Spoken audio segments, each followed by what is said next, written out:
E feminismo é você respeitar a escolha do outro, Sim. né? Mas eu acho que mais, né? Respeitar a liberdade A da liberdade feminina, da né? escolha. E são muitas questões culturais envolvidas. Então, assim, mas aí, por exemplo, se a gente vai falar assim, tá vendo? Se você começa a defender isso, eu tenho certeza que vai ter um comentário. Quer ver que ela tem o sovaco peludo? As pernas não são raspadas?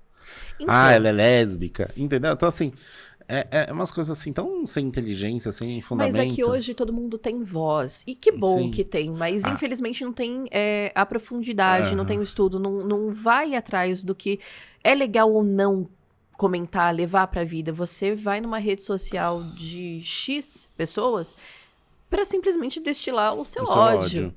Eu falo uma coisa. Não existe opinião para alguns assuntos. Você quer ter opinião, então você senta a bunda numa faculdade, estuda o assunto, aí você emite uma opinião profissional. Fora isso, é xismo ou discurso de ódio. Então, outro dia uma pessoa queria discutir transexualidade comigo, até essa questão também do... não, mas se eu transar com mulher, eu vou ser lésbica e ponto final. Eu falei, não é ponto final.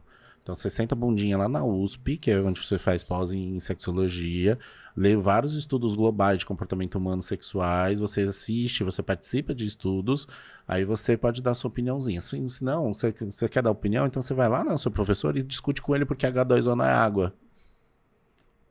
Porque é ciência antes de tudo, entendeu? Então, se você quer discutir sim, mas a ciência já errou, mas hoje está muito difícil de errar, né? Ela inclusive, ela erra para acertar, né? São testes. Então, por isso que tem testes que fazem, né? Também de comportamentos sexuais, são pesquisas, testes que eu já vi reais de comportamento psicológicos em sexualidade para poder falar, é isso. Então, eu só não estou reproduzindo uma coisa que eu acho, estou fazendo uma coisa que eu sei, que eu estudei, que eu vi, que realmente é comprovada, né? Algumas coisas não dá porque você tem as questões culturais, né? Não dá para falar, por exemplo, que algumas coisas, por exemplo, que acontecem nos países escandinavos nunca vai acontecer aqui por causa da educação, por causa do modo de viver. Por exemplo, que lá todo mundo, 90% da população se assume como bissexual. Aí, por que você vai falar que acontece isso nos países escandinavos? Porque a gente não tem interferência de igreja de nenhuma religião. A gente não tem islamismo, não tem catolicismo e não tem judaísmo lá. Então é muito, assim, tem, mas é muito pouco. Entendi. Então, você não tem interferência de ninguém te restringindo a nada, porque a religião também veio para controle do ser humano, Uhum. né? Então, ela vem controlar, né? Tem gente que até acha bacana, acha que precisa ter e tal. Mas os dogmas muitos são controles. E o sexo foi uma das questões de controle. E as questões de controle caíram em cima da mulher. E aí, nós entramos de Porque você novo. sabe, né? Que se você não, o filho, o homem, se a educação não for bacana, é culpa da mulher. É, Se, tudo cai em cima se mesmo. ela tiver uma depressão pós-parto, também ela que tá errada. Como assim? Você acabou de ser mãe e não tá feliz. Entendo. Como você não ama incondicionalmente seu filho assim que ele nasceu. Sim, É muita pressão mesmo em cima sim. das mulheres. E, de novo, eu volto para as redes sociais, onde, já que você tocou no assunto de, por exemplo, pós-parto, Virgínia acabou de ter o terceiro filho, já tá com a barriga chapada. Uhum. A Kimberly, que teve filho lá do Neymar, postou, acho que foi ontem, antes de ontem, barriga chapada.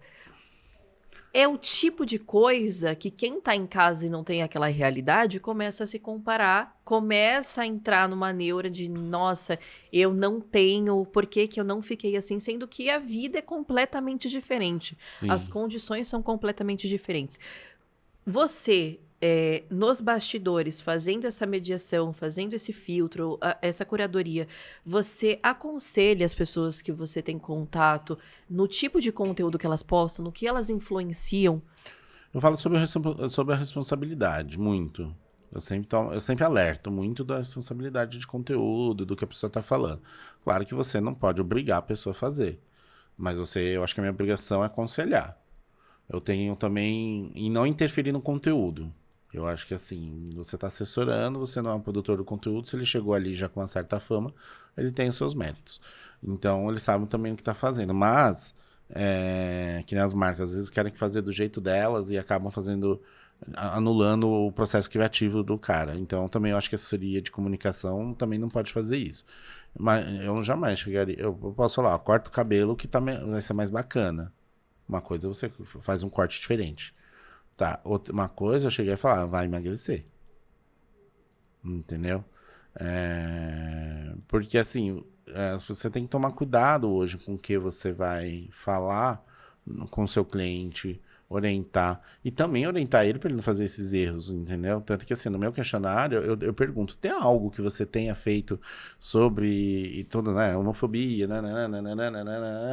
para caso ele falar, eu fiz uma fala, eu fiz uma coisa pra gente saber orientar e saber que porque isso pode vir à tona. Né? Hoje, como as coisas são muito rápidas, o cara pode ser um Zé Ninguém, tá começando a carreira, uma música estoura, e você cai num colo um sucesso e o cara tá sendo exposto pelo Brasil inteiro. Né? Nossa, eu acho impressionante a velocidade do Exposed, porque, por exemplo, saiu a lista lá do BBB, da Fazenda, enfim, de um reality. Conseguem pegar nome CPF, puxar dívida no Serasa da pessoa. Conseguem fazer muita coisa, puxar, tipo, posts de 10 anos atrás, em pouquíssimo tempo. A primeira coisa que eu falo, paga o Twitter, paga tudo no Twitter, refaz o Twitter. O X, né? Você fala. Eu falo. Justamente para se proteger desse tipo de coisa. E não tem como resgatar essas informações antigas? Tem, por isso que o povo acha. Então, Só que o povo não se preocupa, o povo esquece. Aí minha obrigação é lembrar que tem o Twitter, que você pode ter postado coisas antigas. Que agora não tem mais, né? Que tá nesse volta, não volta, mas... seja, pode ser que volte, entendeu? E se volta, tá lá, as pessoas acham. Porque assim, é aquilo que a gente tá falando, né? Educação, aqui não tem ética pra muita coisa, né? Então, bom, vídeo que tiraram foto do Cristiano Araújo morto, aberto. Da Marília Mendonça também, Da Marília Mendonça teve isso, Kiki também. Então, assim, o que é um documento, então? Né? O que é ter dívida? Falta Vaza nudes? Você acha que falta um pouco da legislação brasileira na questão da proteção desse conteúdo digital, da sua privacidade? As questões digitais ainda são muito novas, acho que no mundo inteiro, né? Na Europa já tá mais rigoroso tudo, tanto que o bonito tem que seguir as regras na Europa, por isso que a gente falou, por que ele não... se tá errado, se tá certo, é uma outra questão, mas ele tem que seguir, uma ordem judicial não se discute. Né? Você tem os meios judiciais para discutir. Então, ainda mais no estrangeiro. Então, uma empresa estrangeira, um estrangeiro, enfim... Então, é o que eu falo, tô começando, e o começando é isso, né, porque quem não sabe, o X está sendo proibido por causa de fake news, de perfis de homofobia, de LGBTfobia, de fake news políticas, né, então não é porque, tipo, o cara nasceu falou, não quero mais que tenha, tem um fundamento, né, então não é bem assim. Porque ele tá censurando. Não tá censurando. Né? Porque é isso que eu te falei lá atrás do negócio. Quando você omite opinião de coisas que você não estudou, não tem certeza, você tá questionando igual você tá questionando H2O. Porque alguém estudou pra te falar que H2O é água. Então, se alguém estudou pra te falar que H2O é água, por que os outros assuntos você acha que você está hábil a falar?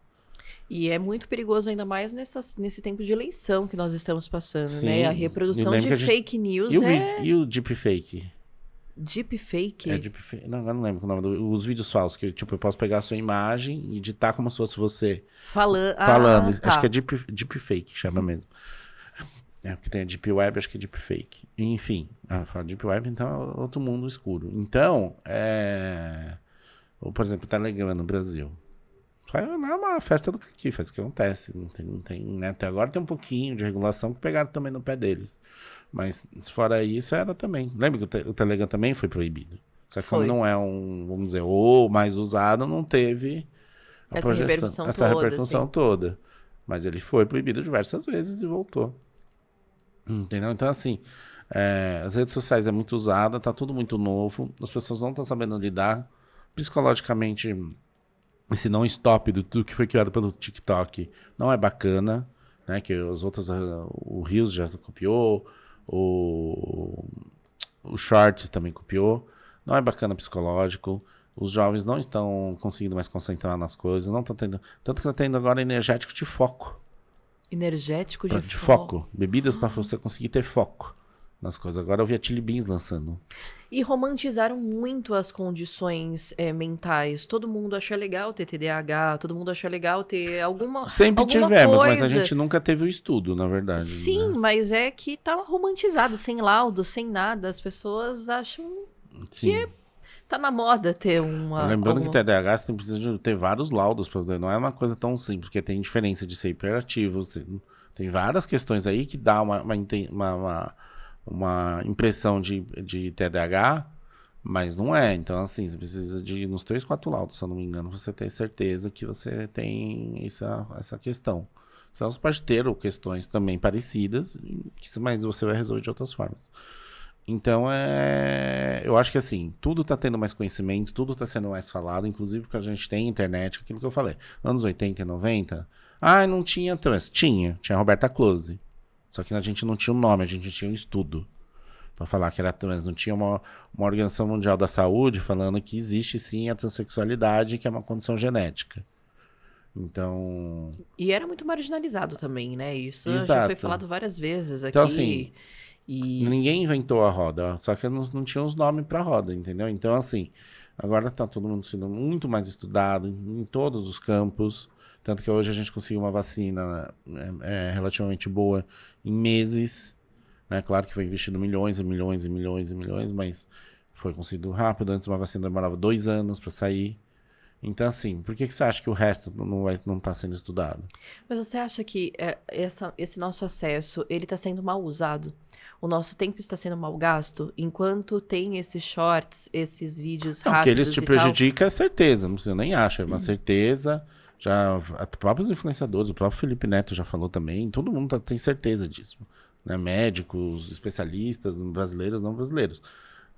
Tá sendo mal gasto, mas é o divertimento do povo, é aquilo que eu falei. Celular ele é grátis, né? Se qualquer pré-pago pega, ele é fácil de usar. Então, assim, é que eu falei, é falta de educação. Você não tem uma educação que te desperte interesse para outras coisas, ou com um uso mais bacana. E não que você não possa olhar, mas eu acho que todo tempo é sempre tudo muito raso, entendeu? E uma coisa que as pessoas não estão percebendo, que a gente tinha antigamente, que falaram que não tem mais, mas tem, é a tal das tribos. A gente não vive em tribos, mas a gente vive em bolhas que se permite a frequentar outra bolha, mas a gente ainda anda em pares. Então, jornalista anda com jornalista, influenciador anda com influenciador, os engenheiros andam com os engenheiros. Pode reparar. Aí você vê alguém de fora, por exemplo, esse dia eu fui num evento de pessoas de engenharia. Pra mim pareceu outro mundo. E eles provavelmente devem achar, quando eu falava algumas coisas, também é outro mundo. Uhum. Entendeu? Então, as bolhas elas estão aí e é reflexo também da internet isso. Por quê? Quando a gente não tinha, a gente acaba com as tribos e começa a entender o outro diferente, a gente conseguiu ouvir e entender a opinião do outro e respeitar e continuar a ser amigo. Mas mesmo assim, o algoritmo te entrega o que você Agora o consome. algoritmo só entrega o que você quer. E aí você fecha a E bolha você de fecha as novo. bolhas de novo. Então, voltou a ter atributos por causa dos algoritmos. Então, assim, se você pensar na política, eu quero andar só com gente com A na política. Se você gosta de rock, eu só ando com gente que gosta de rock. Entendeu? Falando em rock, foi um do início, assim, uma das coisas que você iniciou a carreira, que foi na rádio, né? Que Isso. 107 FM, que tinha 107 HC. E aí você Isso. estava me contando que uma dessas tribos, na época que era o emo, a galera aí do emo, o emo-core, né? Que Isso, chamava na emo-core é época. o ritmo. Isso, você fez parte aí do início Do início. do emo-core com algumas bandas. Sim, eu trabalhava em rádio FM aqui em São Paulo e aí a gente vinha tudo mastigado, porque vem tudo pronto das gravadoras. E aí, numa época, na faculdade ainda, eu já tinha experiência, já tinha passado por MTV, passado por algumas coisas. E aí eu virei e falei, alguém lá na faculdade falou assim, você conhece o Farfã? Falei, não. Você nunca viu o clipe na MTV? Tá estourado. Aí eu fui ver, a história de verão estava estourada realmente. E aí eu investiguei com o diretor artístico na época. Ele, eu conheço, não sei o que bacana. E eu era meio que correspondente aqui em São Paulo. E aí, na época, era só o 107 FM, não tinha o programa. A gente colocava num programa de jovens, na programação normal. E aí ele falou assim, vamos montar uma promoção do Farfã e uma entrevista? Aí eu consegui fazer tudo isso, só que o Farfã esqueceu o material promocional no Rio de Janeiro. E aí eles falaram, então eles fizeram um show, acho que na meio da semana, e no fim de semana ia ter no ABC Pro HC, que foi um dos maiores festivais de hardcore do Brasil. E eu fui lá, acho que, se não me engano, na quarta edição, quando eu me deparei com 4.000 pessoas para assistir bandas que eu nunca ouvi falar na vida. Então já existia que a gente chamava de cena independente. E né, quem tava lá? Além do Farfã, o NX0. E aí eu olhei e falei, gente, olha esses menininhos que bonitinhos, não sei o quê. Mas nem sonhava que eles Você seriam está o que eles falando de são. 2000 e... 2006. por aí. Acho que eles estouraram no 2000 em dezembro. Não, 2006 não. Acho que, começo de 2006 deve ter sido isso. Porque no final de 2006 o NX estoura.